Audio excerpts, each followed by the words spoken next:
एक भीड़ भरे शहर में, जहां गगनचुंबी इमारतें आसमान को छूती थीं, दो युवा पड़ोसी एक ही मोहल्ले में रहते थे, कबीर और अर्जुन। अर्जुन हमेशा साफ सुथरे कपड़े पहनता, लैपटॉप साथ लेकर चलता और एक ऊंची कॉर्पोरेट ऑफिस में काम करता। हर सुबह वो मेट्रो की ओर भागता, हाथ में कॉफी और आंखें नोटिफिकेशन पर लगी रहती, उन डेडलाइन के पीछे जो कभी खत्म नहीं होती थीं। कबीर इसके विपरीत ना तो किसी डिग्री वाला था, ना ऑफिस में काम करता, ना कोई टाइम टेबल था। उसके पास सिर्फ एक पुराना गिटार था जिसे वो टेप से जोड़कर रखता। वो हर दिन उसी सड़क के कोने पर बैठकर गिटार बजाता। उसकी धुनें शहर की हवा में इस तरह घुल जाती जैसे कोई भूला हुआ सपना, जिसे अधिकतर लोग महसूस नहीं करते लेकिन दिल में कहीं टिक जाता। पड़ोसी अक्सर फुसफुसाते, अर्जुन तो बहुत सफल है, कबीर वो बस उस पुराने गिटार पर बजाता रहता है। अर्जुन भी कभी कभी कबीर की ओर देखकर सोचता, वो अपनी जिंदगी संगीत में बर्बाद कर रहा है। अगर मैं उसकी जगह होता तो शर्मिंदगी महसूस करता। और कबीर अर्जुन को चमकते जूतों में भागते देखकर कभी कभी सोचता, शायद मुझे भी वैसा होना चाहिए, सूट, डेस्क और इज्जत वाला आदमी। दोनों अपने अपने तरीके से छोटे महसूस करते थे और दोनों के मन में ईर्ष्या के छोटे छोटे साए रहते थे। एक उमस भरी दोपहर, अचानक शहर अंधेरे में डूब गया।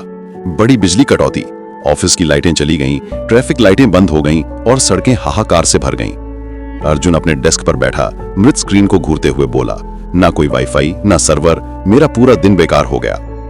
इस बीच कबीर अपने हमेशा के कोने पर पीपल के पेड़ के नीचे बैठा गिटार उठाया। ऊब से या शायद उम्मीद से उसने बजाना शुरू किया। शुरुआत में कुछ बच्चे रुककर सुनने लगे, फिर ट्रैफिक में फंसे ऑफिस वाले धीरे धीरे रुके। जल्द ही परिवार, सड़क के व्यापारी और थके हुए गार्ड भी उसके चारों ओर जमा हो गए। कटौती की उदासी और बेचैनी हंसी, ताली और संगीत की मधुर लय से बदल गई। अर्जुन गुस्से में घर जाते हुए अचानक रुक गया।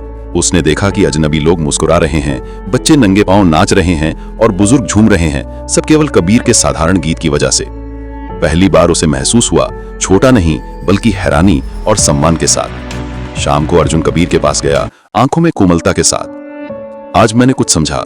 ऑफिस में जब लाइट चली गई थी मैं बेबस था, लेकिन तुम सिर्फ गिटार और गीत के साथ पूरी सड़क को रोशन कर रहे थे।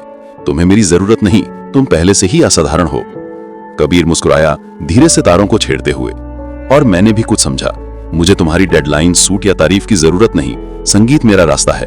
ये शायद तुम्हारी नौकरी जैसी दौलत या पदक ना दे, लेकिन ये खुशी देता है और यही सफलता है। पहली बार दोनों ने एक दूसरे को प्रतिद्वंदी नहीं बल्कि अपनी अपनी राह पर चमकते सितारों के रूप में देखा। कहानी की सीख, हम अक्सर खुद की तुलना दूसरों से करते हैं और छोटा महसूस करते हैं। लेकिन जीवन घड़ियों या पैसों की दौड़ नहीं है। जैसे सूरज और चांद का अपना समय होता है, वैसे ही हम सबकी चमक का अपना समय है। जैसे मछली समुद्र में सबसे अच्छी तरह तैरती है, आकाश में नहीं, वैसे ही हम तब फलते फूलते हैं जब हम अपनी असली प्रकृति को अपनाते हैं।